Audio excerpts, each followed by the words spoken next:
I've seen a lot of mornings from this old porch chair, but this one feels different. My grandson Marcus is on the steps, polishing his best shoes until they shine like dark water. He's all of 19, and the world hasn't taught him to stoop yet. He straightens the knot on his tie, catches his reflection in the window, and squares his shoulders, practicing a firm handshake for a man he hasn't even met. I see the light in his eyes, that unburdened belief that if you just show up prepared, the door will open for you. It's a beautiful, fragile kind of armor he's putting on. He thinks it's made of shoe polish and the well-pressed shirt. I just sit here and watch him carry himself like he doesn't owe the world a single apology for taking up space. I remember that feeling.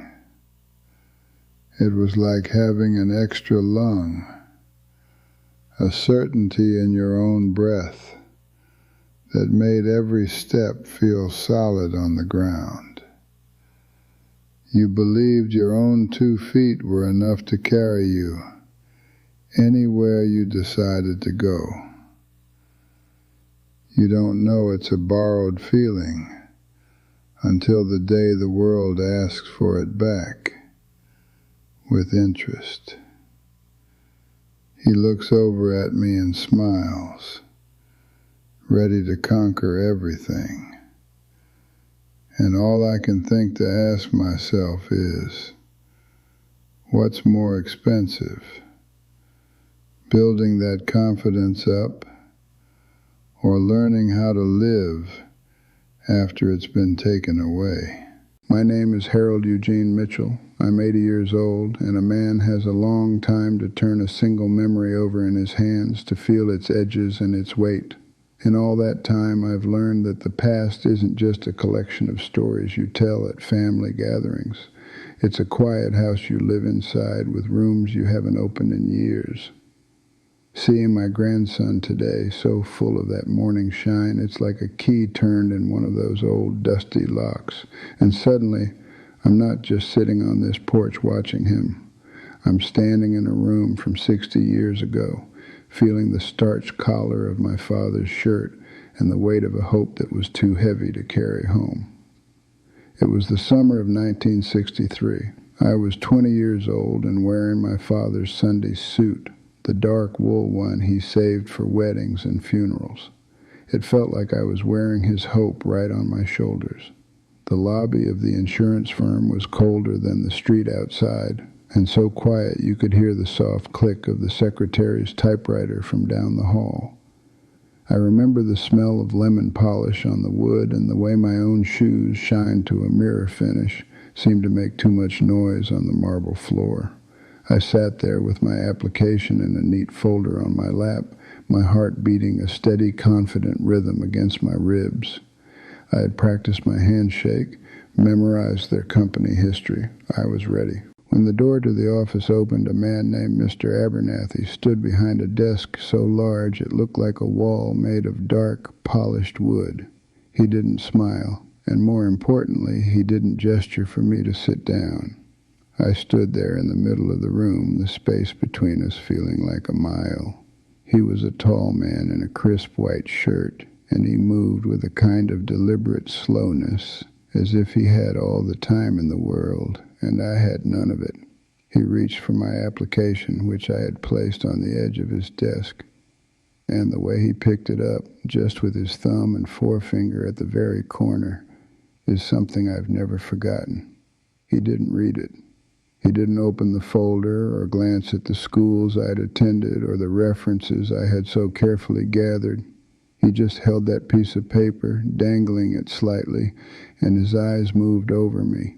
It wasn't a curious look or an angry one. It was the kind of look you give to an object you're trying to place, like a piece of furniture that doesn't belong in the room. His gaze went from my face down to my hands and then back up to my face. The silence in that office was the loudest thing I'd ever heard. It was a heavy, suffocating thing filled with everything he wasn't saying, everything he didn't have to. After what felt like a lifetime, but was probably only 10 seconds, he moved his arm to the side. Without a word, he dropped my application, folder and all, into the metal trash can beside his desk. It made a soft, final sound. Only then did he speak, and his voice was perfectly level, without a trace of any feeling at all. He just looked at me, a young man standing in his father's suit, and said, "The position has been filled." There was no apology, no explanation. It was a statement of fact, as simple and as absolute as telling me the sky was blue. The dismissal wasn't just about a job. It was about the complete erasure of my effort. I remember nodding. I don't know why, but I did. A single small nod. I turned and walked out of his office, closing the door gently behind me. Back in the cold lobby, the secretary didn't look up. As I stepped out onto the street, the sun felt blindingly hot, and the city noises rushed back in. The suit, which had felt like armor just an hour before, now felt like a costume. It was too big in the shoulders and too tight in the chest, all at the same time. I hadn't been defeated. I hadn't even been given a chance to compete. I had simply been set aside like something that didn't belong in the room. That was the day my suit stopped fitting. For a long time, the hardest part of that memory wasn't the trash can, it was the walk home. Every step was a battle between the rage that wanted to scream and the part of me that knew I had to keep my head high. I wanted to turn around, to throw a rock through that big plate glass window, to make a sound as loud as the silence in that office. But I just kept walking. Inside, a fire was burning everything down, but on the outside, I was just a young man in a suit walking home. Looking back now at 80, I understand that quiet walk wasn't cowardice, it was survival. It was the first lesson in a long education, learning how to carry a fire inside you without letting it burn you to ash. In the days that followed, I went over it 1,000 times. Was it my tie? Did I not speak clearly enough? Maybe the shine on my shoes was too much or not enough. You see, the mind will do anything to avoid the truth that you are powerless. It will blame the knot in your tie or the sweat on your palms before it accepts that your best effort was never going to be part of the equation. It's a cruel trick you play on yourself. Today, I know that Mr. Abernathy didn't just dismiss me. He handed me a heavy burden of self-doubt. The real fight wasn't for that job. It was the long, quiet war against the whisper he put in my head, the one that said, maybe you just weren't good enough. There's a part of me that still mourns the young man who walked into that building. He was lighter. He believed that the world was a place of rules, and that if you followed them, you would be rewarded. The man who walked out was heavier. He had been introduced to a different set of rules, ones that were unwritten and invisible. I spent years being angry about that stolen lightness, but now I see it differently. I don't celebrate the hardship, but I have to respect the strength that grew in its place. You learn a different way to stand, a different way to breathe. It's a sad and complicated thing to have to become a stronger man because the world decided to be a weaker one. My friend Samuel tried to tell me. He worked nights, sweeping floors in one of those other tall buildings downtown, and he saw things I didn't. He saw the way men like Mr. Abernathy moved through the world, and the way men like us were meant to move around them. Don't you go in there with your heart all out on your sleeve, Harold, he'd said the day before, his voice low and steady. Just be ready for the world to be the world. I remember I smiled and told him he was being a pessimist. In my mind, his caution was a weakness, a surrender. I believed my preparation and my father's suit were enough. I didn't understand that he wasn't trying to tear down my hope. He was trying to give me a shield. When I walked out of that building, the world felt wrong. The sun was too bright, the city too loud. My father's suit, which had felt like a shield of honor, now clung to me like a stranger's coat, heavy and ill-fitting. My own reflection in the shop windows was a person I didn't recognize, and then I saw him.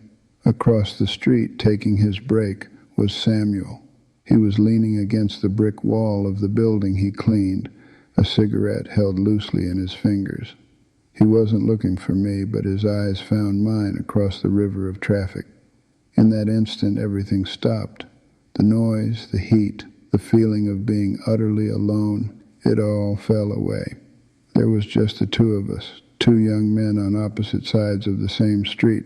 He didn't say a word. He didn't have to. There was no pity in his eyes, and certainly no satisfaction of being right. He just looked at me, took a slow drag from his cigarette, and gave a single, knowing nod. It was the smallest of gestures, but it held everything. It said, "I see you." It said, "I know." It said, "Welcome to the world I was telling you about." That silent acknowledgement was a heavier, truer comfort than any words could have been. It was an initiation. In that look, I was no longer just a boy whose feelings were hurt. I was a man being recognized by another man who already understood the rules of the game. That nod didn't fix anything, but it told me I wasn't crazy for feeling the way I did. For the longest time, I believed that a man's confidence was a fortress he built for himself, brick by brick. The foundation was your character, the walls were your hard work, and the roof was the knowledge you gathered. I walked into Mr. Abernathy's office that day believing my fortress was sound, that my father's suit and my polished shoes were proof of its solid construction. I thought the world had to respect a structure built with such care, but he didn't try to knock it down. He didn't test its strength. He simply acted as if it wasn't there at all, and in doing so, he showed me that my fortress was made of air. A house can be broken, but this was worse. It simply dissolved. The truth I learned slowly and over the course of a lifetime is that confidence isn't a fortress. For a man like me, it's a garden. You can't just build it and expect it to stand forever. You have to tend to it every single day. You have to pull the weeds of doubt that others try to plant. You have to find a little bit of sun and water, even on cloudy days. You have to protect it, not with high walls, but with a gentle and constant watchfulness. It is a living, fragile thing. And the work isn't about keeping the world out. It's about nurturing something of value on the inside, especially when the world tells you the ground you stand on is barren. That changes what you think the goal is. I spent years believing the point was to prove my merit, to make the next Mr. Abernathy see the value in my application. But the real lesson had nothing to do with merit. It was about dignity. Dignity is what you are left with after your merit has been ignored. It's the way you hold your shoulders on the walk home. It's the quiet refusal to let someone else's dismissal become your own self-worth. It's the part of you that doesn't go into the trash can with the rest of it. It's not something you build to show others. It's something you carry to save yourself. When I see young people now, like my Marcus, walking into these big, quiet rooms for the first time, I watch their shoulders. It's a small thing, but it tells you everything. They walk in straight and tall, carrying all their preparation and all their hope right there, visible for everyone to see. They believe, just like I did, that the weight of their effort is enough to make a space for them. What I wonder about isn't whether they'll get the job or not. I wonder what happens in that silent moment when they realize the room might not be looking at their application, but is instead just measuring the space they take up. That's the real interview. And it happens without a single word being spoken. Sometimes people, younger folks, ask me how you get through a life like this without letting your heart turn to stone. They think there's a secret to it, a trick to staying soft. But it's not a trick. I think it's a choice you have to make over and over again every single morning. It's easy to build walls, to decide that you won't let anyone get close enough to hurt you again. The hard part is choosing to leave a window open, not for them, but for you, to let a little bit of light in. That's where dignity lives, I think. Not in the fortress you build, but in the small, stubborn garden you decide to keep tending, even after a hard frost. I've learned to pay attention to the small things, the quiet acknowledgments, the way Samuel just looked at me across that street 60 years ago. That was more real than anything Mr. Abernathy said or did. We hand out those moments all day long, and we don't even notice. The way you look at the person handing you your coffee, the patience you have for someone walking slowly in front of you, the simple act of meeting someone's eyes and letting them know you see them. These aren't just manners, it's the whole world, right there. It's the choice between being a trash can or being a steady nod from across the street. We're all one or the other, at any given moment. And so here I am back on this porch, the wood warm from the morning sun. Marcus stands up, gives his shoes one last look, and turns to me with that bright, unwavering smile. "How do I look, Grandpa?" he asks, and his question feels so much bigger than he knows. He's putting on that beautiful, fragile armor I remember so well, made of polish and hope. 60 years ago, a man in a quiet office showed me that my own armor was made of glass. Watching Marcus now, I see that my silent question from earlier was wrong. It's not about the cost of building confidence versus losing it. It's about what a person finds inside themselves when that armor inevitably cracks. I don't tell him any of this, of course. I just smile back and say, "You look like you're ready for anything." And in a way, he is. He is ready for the world he believes in, and that is a precious thing that no one should take away a moment too soon. I used to think the goal was to walk out of that building with the job. Now I know the real victory was just walking out with my own 2 feet still under me, learning how to carry myself even after the suit stopped fitting. I watch my grandson walk down the steps, his shoulders straight and proud, and I realize my deepest wish for him isn't an easy life. It's that he learns in his own time how to tend to his own garden. I've told this story a few times over the years to my children and now to you, and every time I get to the part where I'm walking out of that building, the same thought comes back to me, clear as a church bell on a Sunday morning.